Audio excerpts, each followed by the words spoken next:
Hello and welcome to today's LOL Esports Roundup. We're going to cover the games from the LCK this morning, the LEC Winter split during the day, and then preview tomorrow's LEC Winter Week 1, Day 3. I'm 26-6. I went 7-1 on the day with my predictions. Those are in the $10 members only tier. If you'd like to do your own predictions for fun, we have a predictions thread on the Discord.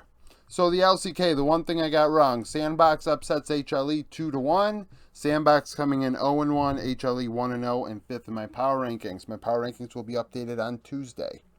Envy would lead the way for Sandbox, going 10-3-11, 29% of damage, and was my MVP. Cal went 1-3-20 alongside him. Zeka 11-6-10, 33% of damage for HLE. It is the Zeka show through and through. HLE are struggling immensely. It is really bad. The first series, I said, maybe we should give them a little bit of grace and see how they do. But this is, they barely beat the Freaks. And this time, Sandbox took advantage of them. Clid is playing awful. That has to be fixed. Viper is relatively a ghost out there. He's not taking over games. Envy outplayed him, to be quite honest, today and was more impactful. Life really isn't doing enough. And like I said, Zeka's the only one doing something. I don't expect anything out of Kingan, so I'm not even going to mention him. But Zeka, literally, game 2, single-handedly gave them an opportunity to win, and they would win. Closer in Game 1 and Game 3 was very good for Sandbox. He would have been my MVP if he hadn't gotten blown out in Game 2. If he had lost, a little bit more even keel, it would have been better. But Sandbox definitely getting the better of HLE here was a surprise to many. On the Discord, I don't think a single person had Sandbox as their prediction, so it was definitely a surprise. Nongshim and KT. KT sneaked past Red Force 2-1. Red Force did win Game 1. KT are 8th in my power rankings. Both teams were 0-1 going into today. Aiming 13-3-8, 32% of damage. BDD 13-3-10, earning MVP for KT. And Vital 11-4-8, 34% of damage for KT. KT played a solid Game 2 and Game 3. Game 1 was awful, and frankly, it looked like a situation where a team that didn't take the opposition seriously, and Nongshim punished them for that. And punished them with some oomph behind it. KT really didn't show up in Game 1 at all. Game 2 and Game 3, I felt KT played very, very well. A clean style of League of Legends that you would expect out of a top team. Almost to say, hey, we really took this team for granted in Game 1, and we're going to come out here in Games 2 and Game 3 and dominate. Keen was super good in this series, really throughout the whole entire thing. Game 1 picking Urgot, that was where I think that they may have disrespected Nongshim a bit. But otherwise, they picked the Zach in Game 3. The Rise in Game 3 on BDD's side was why he ended up being MVP. He was very impactful on the Rise. In team fights, he did a very good job. And that's why he got the MVP in that one. LEC, SK, and BDS. BDS would win. Sheo was my MVP, mainly because the game was really close at 33 minutes, and I think he stole the Baron, if I recall correctly. So that kind of did it for me. Nuclear Int went 7-1-2, 33% damage on Akali. Akali was a power pick today in the LEC. Crowny 3-1-6 on a Caitlyn. Irrelevant 3-3-1, 25% of damage for SK. I picked BDS to win, but frankly, this was a battle of two teams that aren't very good. The way I look at it, it's SK, BDS, and Astralis for the bottom 3 spots. And this win is important for BDS. Now, if they can beat Astralis, they're the team that's the 8th spot moving on to the next round. If they can't, it might be Astralis. SK look completely lost. They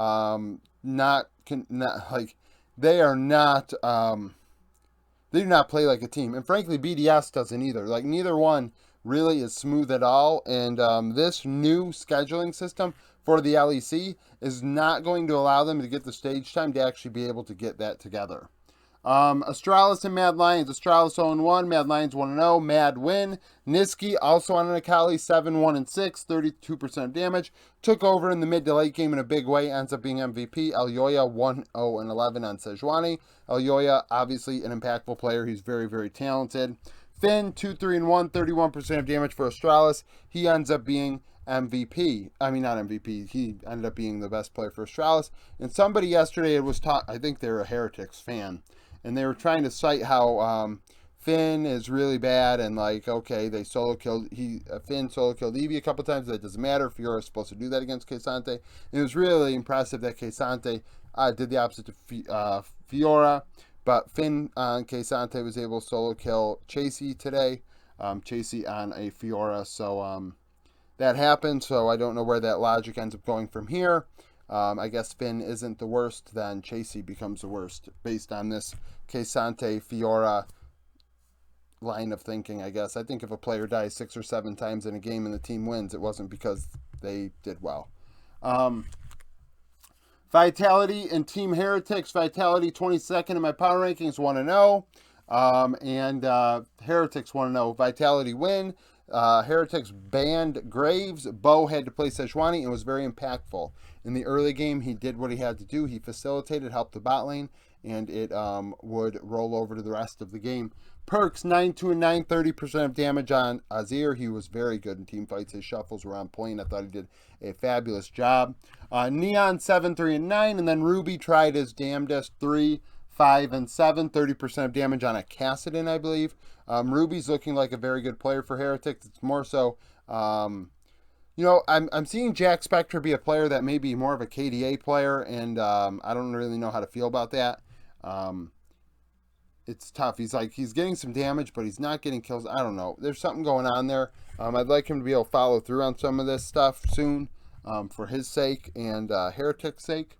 XL and Koi, both in my top 25. XL 0-1 and 21st. Koi 15th, 1-0. Koi would win. Larson 8-2-8, 32% of damage on a Kassadin. Comp 7-1-8 on a Kalista. He ends up being MVP. Comp and Trimby, Kalista Soraka. We remember this from summer. Dominated the XL bot lane, absolutely crushed them, and that would just carry over through the rest of the game. And Larson, once the Kassadin came online, Koi was unstoppable.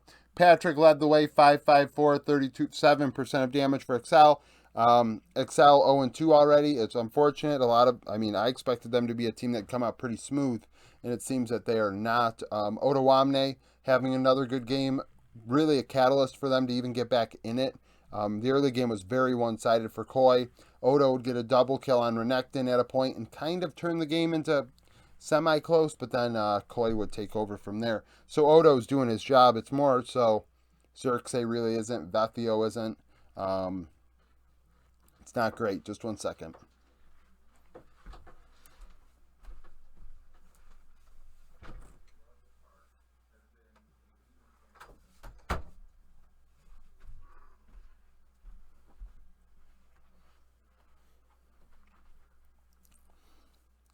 Okay, now for G2 and Fnatic. G2 14th in my power rankings, 1-0. Fnatic 0-1. G2 would win. Hansama 7-1-9, 33% damage on Draven, ends up being MVP. Yike 8-1-8 on Viego. Yike once again performing extremely well, gapping Razor, gapping Fnatic. This was a one-sided affair. Yike is making a very strong early case to be alongside Bo in Rookie of the Year voting. I'm really interested to see how that Vitality and G2 do when they cross paths. These junglers are not messing around. Humanoid 1-4-3, 30% of damage for Fnatic as they struggle. The bot lane is not impactful enough. Excuse me. And it showed like really early on, before 5 minutes, there's a 3v3 in bot. Draven gets 2 kills, game's over.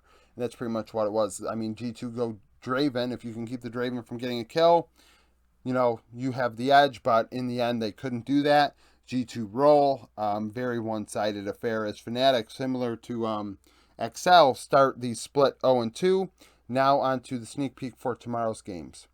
All right, now for LEC tomorrow on Monday, week 1, day 3. BDS and XL. XL are 21st in my power rankings, 0-2, like I said, coming off of a loss to Koi. BDS 1-1, coming off of a win against SK. Week 7, day 2 of summer. The last time these two teams played, BDS would win. Only 2 of the players from that match are still starting for their respective team. Nuke, formerly known as Nuclear Int, had a pop-off game on Akali, 14-1-8 in that one. The only XL holdover is Patrick. I believe the bot lane is what to watch. Crowny, Labrav, Patrick, Targamas. Discord agrees 5 out of 7. BDS, XL, this is an easy way for XL to get to 1 and 2. They need to. If they drop to 0 and 3, that XL have some big problems. Astralis and G2 14th, coming off of a win against Fnatic. Astralis coming off a loss against Mad. Week 5, day 1 of summer, G2 would win. Half of the players from that game are starting for the respective team tomorrow. Caps 4-2-1 in mid. Dajor on the opposite side 1-2-7. 1-1-3 and Yike are the players to watch. Discord agrees 4 out of 7. 2 rookie junglers. We have a lot of rookies in the LEC this year. I want to say there's like 8 of them. And quite a few are junglers. I think 4 minimum. So it is definitely something fun to watch when the junglers are going to cross paths, see where they're at in their development. 113 has actually shown some glimpses of promise where his stats really didn't give us that vibe coming into the year. And Yike, is very dominant. And honestly, this is going to be a thing. Excel and Heretic, SK and Heretic, sorry. SK 0-2 coming off of a loss to BDS. Heretics coming off of a loss to Vitality at 1-1.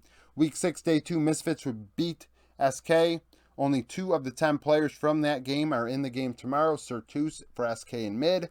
And Mursa now with Heretics at support. Mursa went 1-0-11 on a Leona in that game. Exakick and DOS, Jack Spectre and Mursa is a matchup I want to watch and is what the Discord 4 out of 10 people voted for. 2 rookie 80 carries in Exakick and Jack Spectre. See who steps up. Now that SK are 0-2, Jack Spectre really hasn't been. He's dealt a lot of damage, but he hasn't put up like crazy gaudy numbers. So these 2 rookie 80 carries have to, duke it out. And we have to see if SK can get it going. Fnatic and Koi. Fnatic 0-2. Koi 2-0, 15th in my power rankings. Koi beat XL. Fnatic lost to G2. The last time these 2 teams played, Koi, formerly known as Rogue, would win 3-1 in loser bracket finals over Fnatic. 7 of the 10 players that started in that series are in this game tomorrow. Larson would go 18-5-32 in that series. Humanoid 13-11-10. So the mid lane is what I want to watch. Discord prefers the bot lane of Reckless Rux, Comp Trimby, 6 out of 8 voters.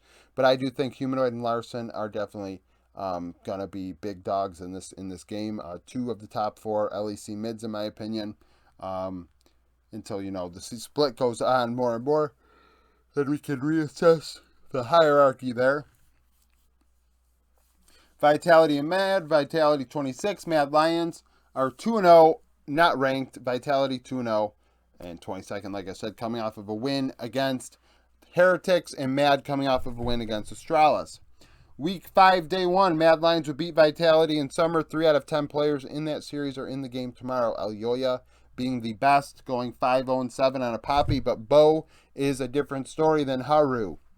Bo proved a big step in the right direction today by going on a dog and playing very well and impacting the game. Proving that, at least in this case, he was not one-dimensional. Hopefully he can continue to do that. And show that he is willing to conform to the meta if that is what's best for the team. It may not be best for his personal stats, but is what's best for the team in the win column.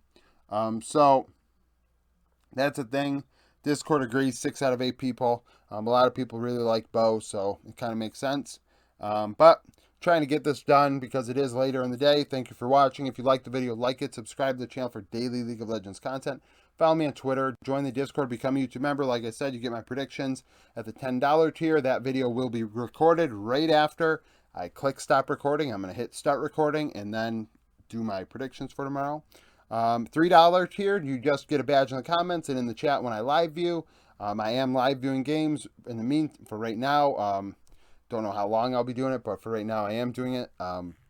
So if you want to do $3, that you get a little badge in the comments, and if I stream, you get a badge there. So thank you for watching and hope you come back for more content.